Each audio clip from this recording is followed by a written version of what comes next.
Menteri Koordinator Bidang Perekonomian Airlangga Hartarto mengungkapkan hasil pertemuan Presiden Prabowo Subianto dengan Ratu Maksima dari Kerajaan Belanda di Istana Merdeka. Salah satunya adalah Presiden ingin membentuk Dewan Nasional terkait kesejahteraan finansial untuk melengkapi Dewan Nasional Keuangan Inklusif yang telah dibentuk pada tahun 2020.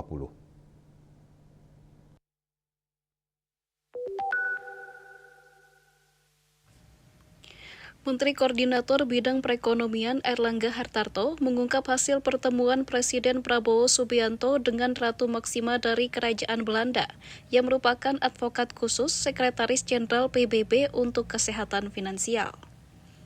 Salah satu hasil pertemuan yang berlangsung di Istana Merdeka, Jakarta, Kamis 27 November tersebut, yakni Presiden Prabowo ingin membentuk Dewan Nasional baru terkait kesejahteraan finansial.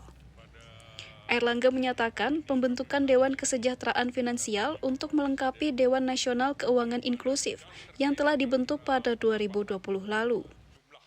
Dan ini akan melibatkan para stakeholder, termasuk di dalamnya untuk mempersiapkan data keuangan yang bisa terbuka atau open data keuangan, dan juga didorong agar edukasi mengenai literasi keuangan dilaksanakan terus-menerus, dan juga didorong untuk adanya data yang secara terbuka tidak hanya untuk perbankan tetapi untuk para konsumer perbankan juga.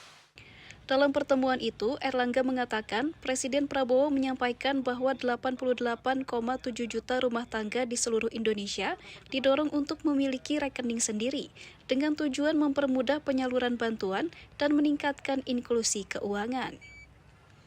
Dari Jakarta, Suci Nurhaliza, Cahyasari, Kantor Berita Antara, mewartakan.